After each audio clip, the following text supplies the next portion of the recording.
नमस्कार। मैं हेना प्रसून एक बार फिर हाजिर हूँ आपके समक्ष ज्योतिष के नए कार्यक्रम को लेकर। और आज हम बात कर रहे हैं मंगल ग्रह के राशि परिवर्तन की।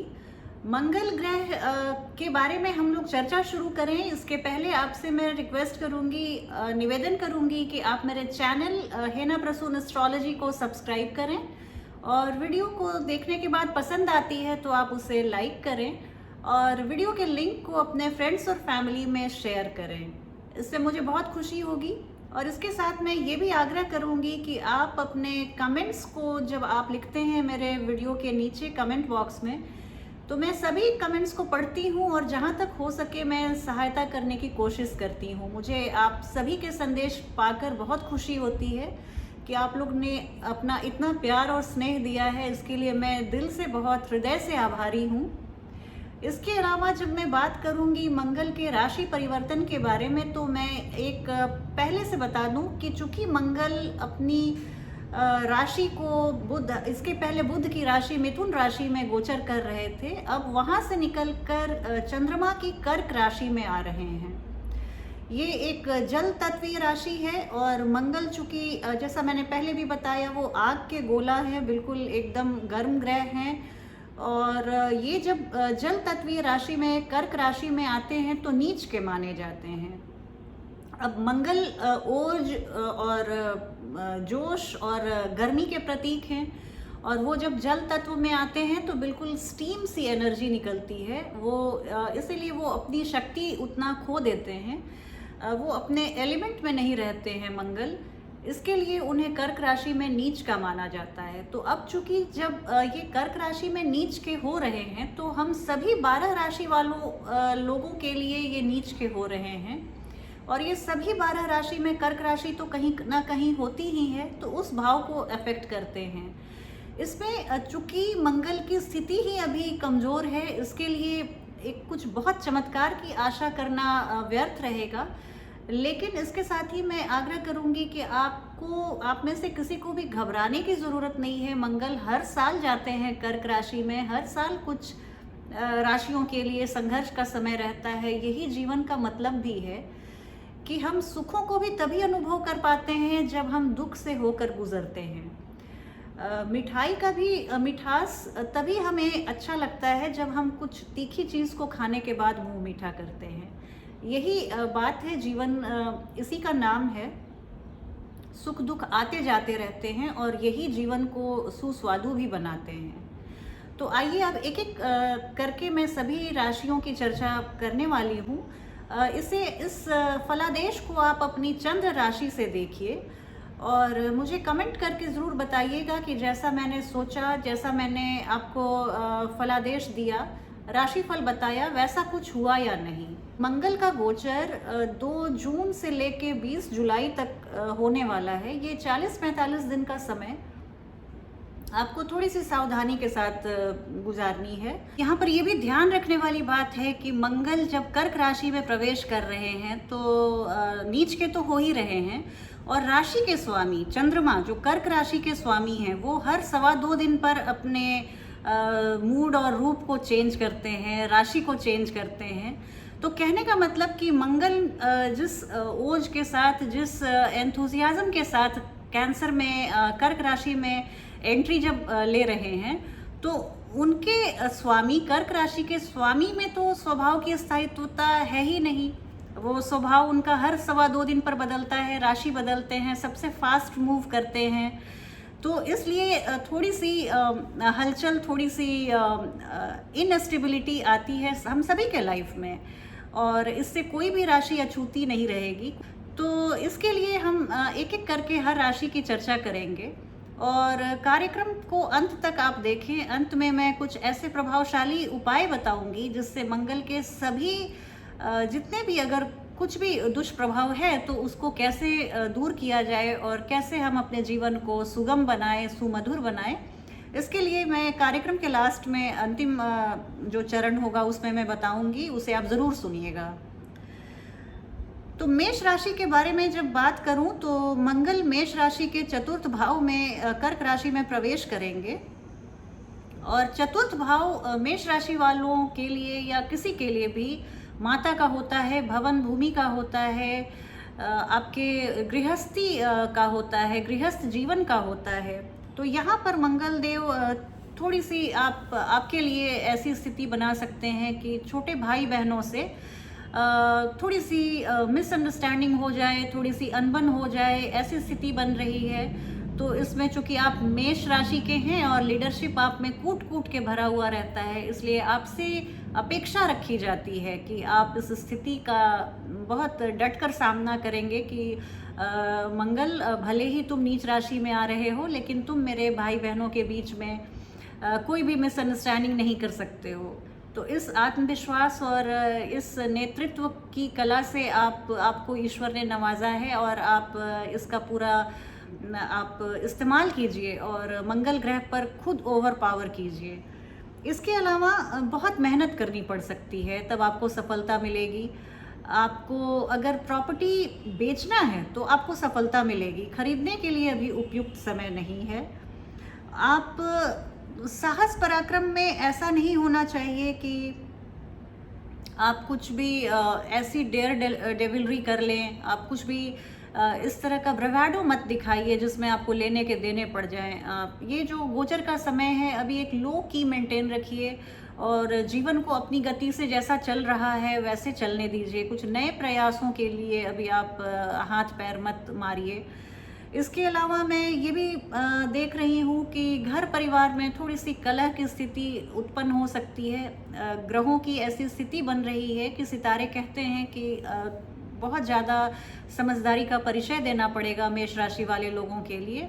और ये बात फिर आपको ध्यान में रखनी है कि ये तो सिर्फ 40-45 दिन की बात है, और जब ह्यूमन माइंड को रेपर्टोयर ऑफ इंटेलिजेंस कहते हैं, रेपर्टोयर ऑफ कैपेबिलिटीज़ कहते हैं, तो हम में क्या नहीं है जो अगर मैं कोशिश करूं और मैं उसे नहीं पा सकती हूं या पा सकता हूं। तो इसके लिए आप पूरी गंभीरता के साथ इस सिचुएशन को समझिए, और ये गोचर का समय आपके लिए बहुत अच्छा रहेगा। बस आप समय के प्रवाह के साथ अपने को छोड़ दीजिए। बहुत ज़्यादा प्रयास करने के लिए, किसी चीज़ के लिए, नई चीज़ को अचीव करने के लिए अभी ये समय नहीं है, और कुल मिलाकर ये गोचर आपके लिए बहुत अच्छा रहेगा। वृषभ राशि के बारे में बात करूं तो वृषभ राशि के तृतीय भाव में मंगल का गोचर हो रहा है।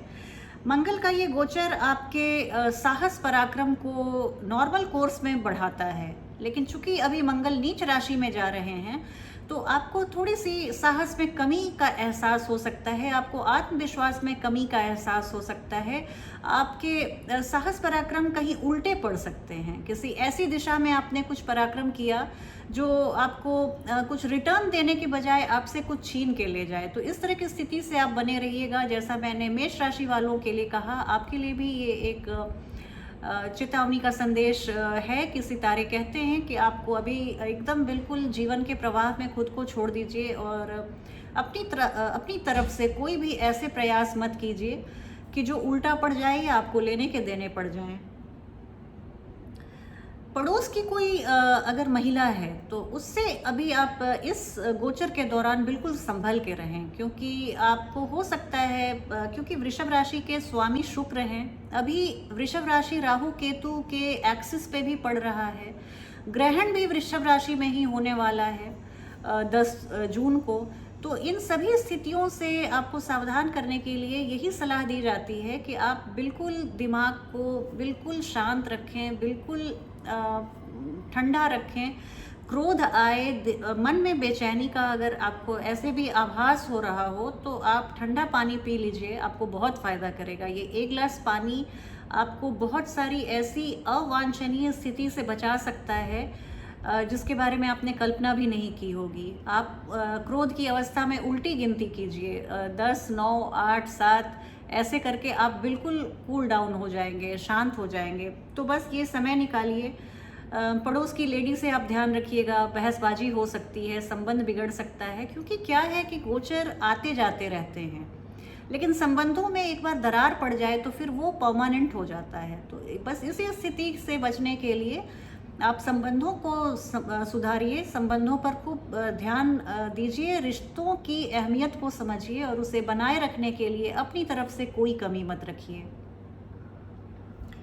बात करूंगी मिथुन राशि के बारे में। तो मिथुन राशि के लिए मंगल का ये गोचर आपकी द्वितीय भाव में हो रहा है। द्वितीय भाव में जब मंगल आते हैं तो बोली को थोड़ी रफ बना देते हैं, बोली में आपके एग्रेशन ला देते हैं, आप आक्रामक हो सकते हैं। और ये घर परिवार का भी चूंकि भाव होता है, तो हो सकता है कि आप घर परिवार में किसी को अपनी बोली से रुष्ट कर दें, संबंधों में तनाव ला दें। तो चूंकि आपसे मिथुन राशि वालों को तो उनकी तो कम्युनिकेटिव स्किल जो है वो बाकी सभी 11 राशियों के लिए एक उदाहरण है। आप एक पैमाना आपने सेट किया है कि कैसे बोली भाषा का प्रयोग किया जाए। तो मिथुन राशि वालों को तो इस तरह के गोचर कोई भी आए जाए, मुझे नहीं लगता कि कोई भी प्रॉब्लम होने वाली है आपको। लोन से आप बचिएगा, लोन नया कर्ज अभी आप मत लीजिए। वो नए कर्ज को लौटाना अभी मुश्किल होगा। किसी भी व्यक्ति को आप पैसे उधार देने से बचिए, क्योंकि हो सकता है वो पैसा फिर आपको वापस लौट के ना आए। प्रतिद्वंदी आपके छवि खराब करने के लिए प्रयासरत हो सकते हैं, तो उनकी चाल को नाकामयाब करेंगे आप। बिल्कुल उनकी चाल को आप कामयाब नहीं होने देंगे, ऐसी मुझे 100% आशा है। मिथुन राशि के जो राशि स्वामी बुध वो अभी अपनी ही राशि में आए हुए हैं, तो आपको एक तरह के स्थायित्व तो वो दे ही रहे हैं राशि स्वामी। तो आपके लिए ये गोचर जो है वो कुछ भी घबराने वाली बात नहीं है। बहुत अच्छे से ये समय कालखंड निकल जाएगा। अचानक से भाग्य में आपके अचानक से उतार और चढ़ाव दोनों आ सकता है। ये भी हो सकता है कि पहले चढ़ाव आ जाए, बाद में उतार आ जाए। तो इस तरह की एक बहुत स्थिति डगमग वाली स्थिति बनी हुई है। भाग्य में आप बहुत अच्छा भी कर सकते हैं, भाग्य का साथ मिल सकता है। और ये भी हो सकता है कि भाग्य के चलते आपका कुछ काम होते होते रुक जाए, अटक जाए, अड़चने आ जाएं, ये भी हो सकता है। कुछ भी है, मंगल नीच के भी हैं, लेकिन आपको धन की वर्षा होगी, इसके लिए आप निश्चिंत रहें। धन की आपको कभी कमी नहीं होने वाली है। मिथुन राशि की गर्भवती महिलाओं के लिए एक मैं चेतावनी देती हूँ कि वो बहुत रेस्ट करें, पानी पिएं, चिकित्सक की सलाह पे चलें। थोड़ा सा उनको गर्भ को लेकर सतर्क रहना चाहिए। इस दरमियान 40-45 दिन आप बहुत आराम से ये समय बिताइए। नॉर्मल मिथुन राशि वाले लोगों को भी पेट के संबंधी किसी विकार से बचने के लिए बिल्कुल सजग रहना चाहिए। आप ताज़ा खाना खाइए, घर का बना हुआ खाना खाइए, बाहर के खाना को आप अवॉइड कीजिए, मिर्च मसाले को अवॉइड कीजिए, गर्मी देने वाली जो चीज़ें होती हैं मिर्च को स्पेशली आप अवॉइड करें, खट्टी चीज़ों को अवॉइड करें। तो आपके लिए ये गोचर बहुत ही अच्छा रहेगा। तो 12 राशियों के गोचर के बारे में जब मैंने गोचर की बात की और 12 राशियों को डिस्कस किया, तो ये मैं बताना चाहूँगी कि अगर जिन राशियों के लिए मंगल का ये गोचर अनुकूल नहीं है, उनको एक बहुत ही सीधा साधा उपाय करना है कि मंगलवार के दिन हनुमान चालीसा का आप 3 बार पाठ करें। देखिए, मंगल के दुष्प्रभाव को कम करने के लिए हनुमान चालीसा से ज़्यादा प्रभावशाली कुछ भी नहीं है। तो इस पर आप बिल्कुल ध्यान रखिए। सुबह नहा धोआ कर आप अपने घर के मंदिर में हनुमान जी के सामने एक चमेली के तेल का, जैस्मिन ऑयल का आप एक दिया जलाइए और 3 बार आप हनुमान चालीसा का पाठ कीजिए। आप बजरंग बाण का भी अगर कर सकते हैं तो आप या तो हनुमान चालीसा या बजरंग बाण का 3 बार पाठ कीजिए। ये भी बजरंग बाण भी बिल्कुल हनुमान चालीसा के जैसा छोटा सा है, 5 मिनट लगता है पढ़ने में। आप उसको अगर 3 बार करते हैं तो आपको मंगल संबंधी किसी भी समस्या से 2-4 नहीं होना पड़ेगा। आप मंगलवार को हो सके तो सॉल्ट अवॉइड कीजिए। आप अगर आपका स्वास्थ्य परमिट करे, हेल्थ परमिट करे, आप डॉक्टर से पूछ के अगर एक दिन सॉल्टलेस रह सकते हैं, फ्रूट्स खाइए, आप जूस पीजिए या आप अनाज भी खाइए लेकिन बिना नमक के, तो आपको देखिए मंगल का बहुत सारा आशीर्वाद मिलेगा और मंगल संबंधी सभी दुख तकलीफ़ें आपकी दूर हो जाएंगी। जैसा मैं अपने पहले के भी वीडियो में बताती हूँ कि मैं टोटके नहीं बताती कि आप मसूर का दाल बांध के पानी में फेंक दीजिए तो आपको बहुत, मैं ये सब अगर आपको लगता है कि ऐसे टोटके को सुनने के लिए आप अगर मेरे चैनल पे आते हैं तो शायद मैं आपको डिसअपॉइंट करूं, पर आप जो मैं बताती हूँ आप वो सब करके देखिए और आपको 100% फ़ायदा ना मिले तो आप बोलिएगा। इसके साथ ही मैं आपसे विदा लेती हूँ। एक बार पुनः आपसे आग्रह करती हूँ कि कार्यक्रम को पसंद करने के लिए, देखने के लिए अंत तक आपका बहुत बहुत आभार। आपको मैं ये भी निवेदन करूँगी कि एक बार जल्दी में सुनने पर नहीं उतना पता चलता है, आप 2 बार अपनी राशि को ज़रूर सुनिए। आपको बहुत क्लैरिटी आएगी, आपको बहुत स्पष्टता मिलेगी और आपको नई चीज़ें भी जानने को मिलेंगी।